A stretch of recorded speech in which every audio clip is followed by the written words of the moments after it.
Hi, my name is Mel Parker, and I'm a urologist with Kaiser Permanente in the Central Valley. I've been practicing for the past 25 years, and I've chosen a few topics that I think are important when it comes to men's health. I really wanted to focus on things that really make a difference. We'll be covering information about COVID-19, which is, as you know, the new threat. We'll talk about prostate cancer screening, who should be screened and when.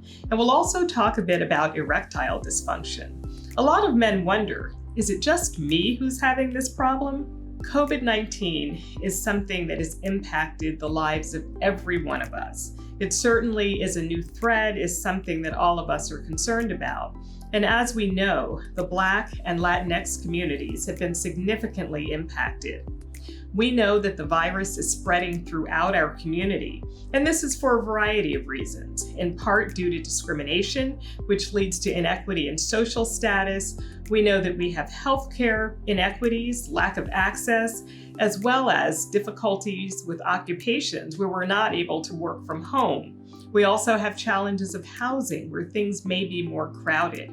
All of this leads to an increase in the rate of COVID-19. We also know that the messages that we have received have been confusing and have been inconsistent, and that really poses a challenge. San Joaquin County, as I said, has been significantly impacted. As of August 16th, we've had over 15,000 cases with 261 deaths. So you start to think, what can I do? First and most important, wear a mask. The mask protects you and it protects others. We also encourage you to wash your hands frequently with soap and water or with hand sanitizer. You want to avoid touching your eyes, nose, and mouth when your hands are unwashed. Please stay home if you're sick, even if you just think that it's a cold. Some of the symptoms of COVID-19, like cough and fever, can be similar to those of a cold. Maintain 6-foot distancing and avoid crowds. And then if you feel ill, call your doctor, get tested, and stay isolated until your test results return. You really want to make sure that you're not transmitting a disease to other people while you're waiting for results. I really want to focus on social distancing, which is so important. You want to avoid large crowds. It's been many months now since we've been isolating for COVID-19, and we know that many people are longing to be with family and friends.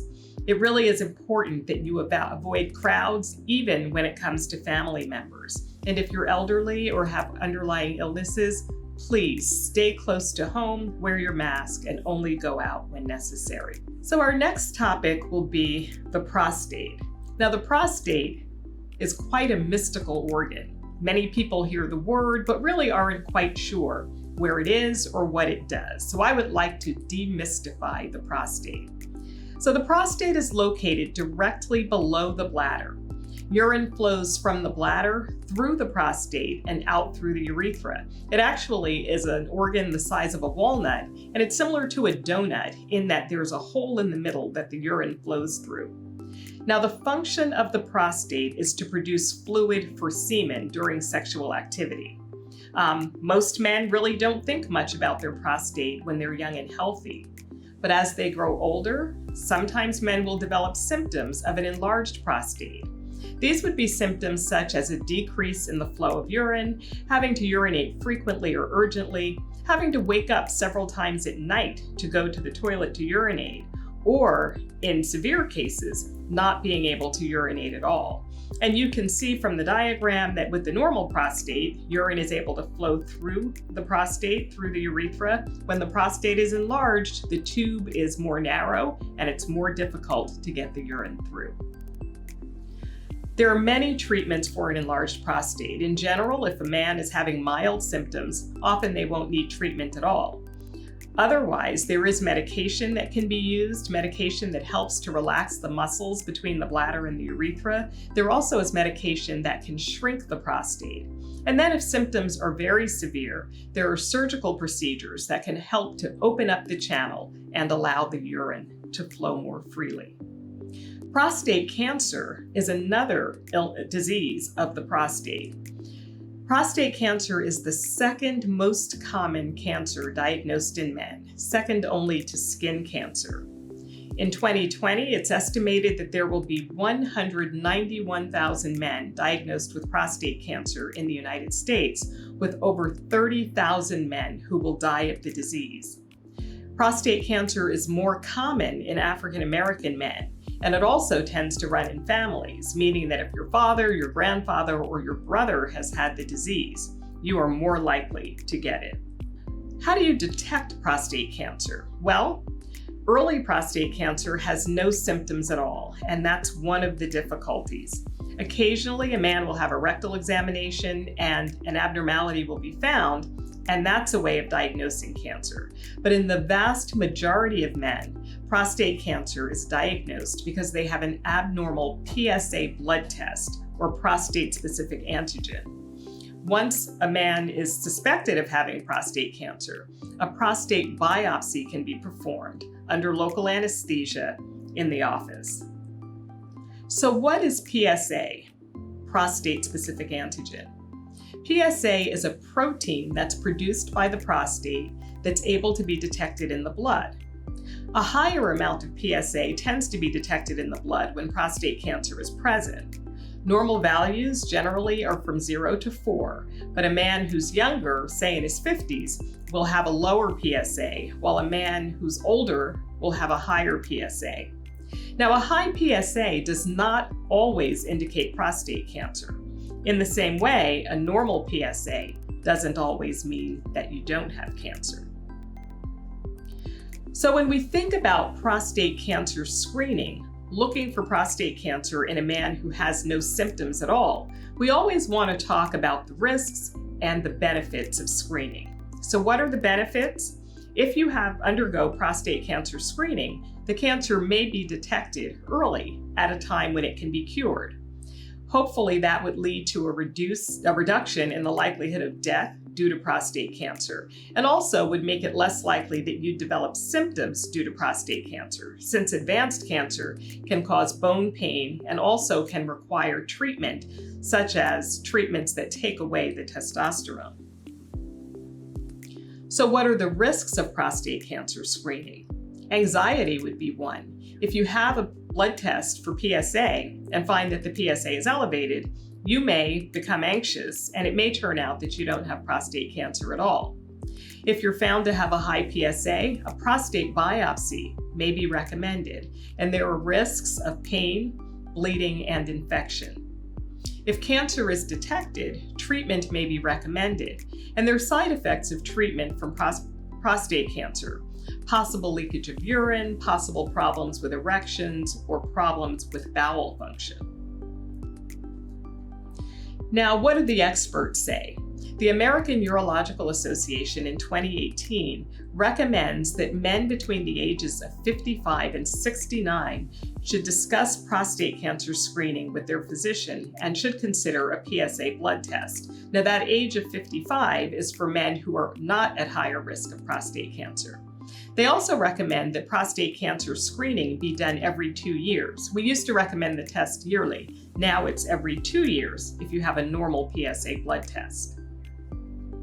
In addition, prostate cancer screening is not recommended for men who are over the age of 70, and it's not recommended for men who are expected to live less than 10 to 15 years.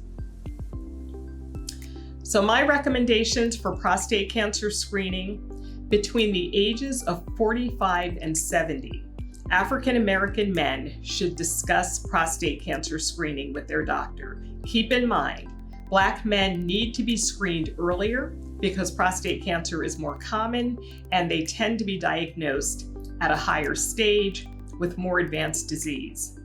You also want to make sure that when you have that discussion with your doctor, that you talk about the possible risks and the possible benefits of prostate cancer screening. You also have the opportunity to read up on it. There's lots of information about prostate cancer screening. You want to be well informed when you have that discussion. You need to have a doctor who you can trust, someone who you can talk to and communicate with. And keep in mind, don't be afraid to bring up the question of prostate cancer screening. even if your doctor doesn't mention it during the visit. So really, beginning at age 45, make sure that you're having that discussion with your doctor. And then our final topic is erectile dysfunction. What is erectile dysfunction? It's the inability to attain or maintain an erection that's sufficient for sexual performance. It tends to increase with age.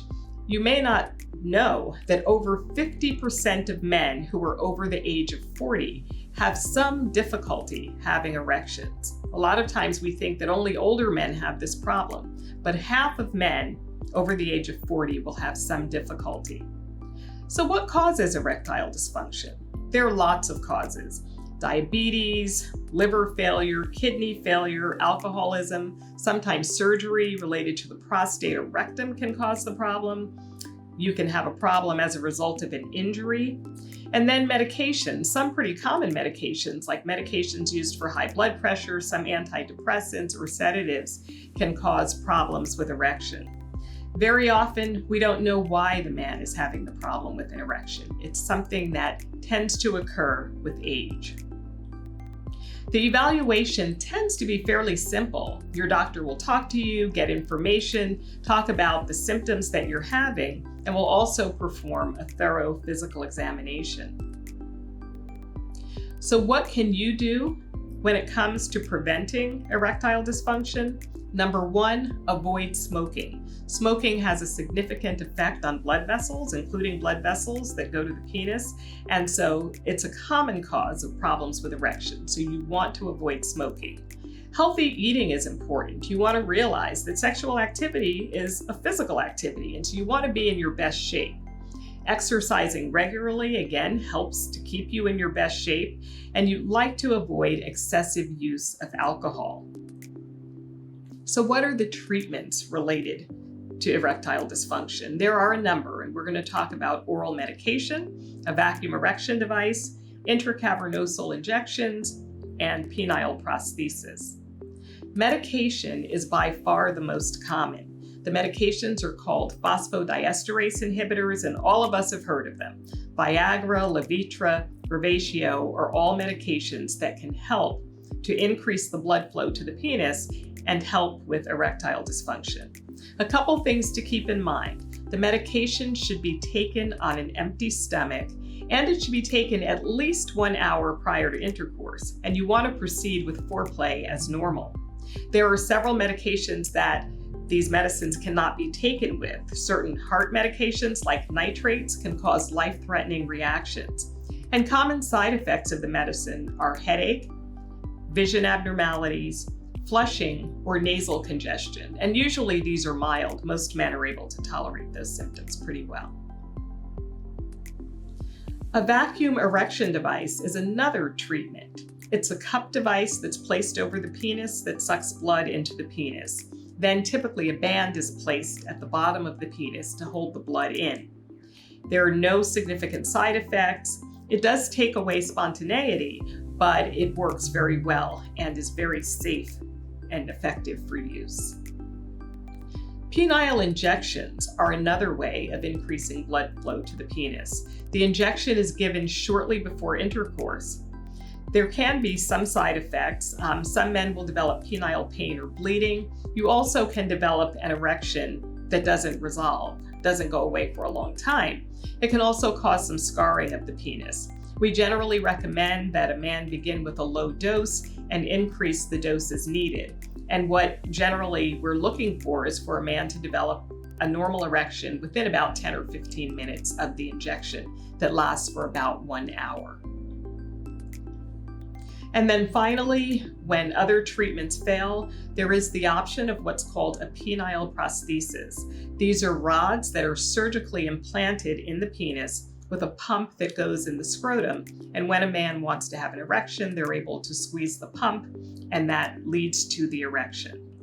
So what I'd like to say is, problems with erection are common. Intimacy is so important that it really is worth having a conversation with your doctor and having treatment if you're having difficulty having erections. I'd like to thank you for listening, and I hope that you enjoy Black Family Day. Thank you.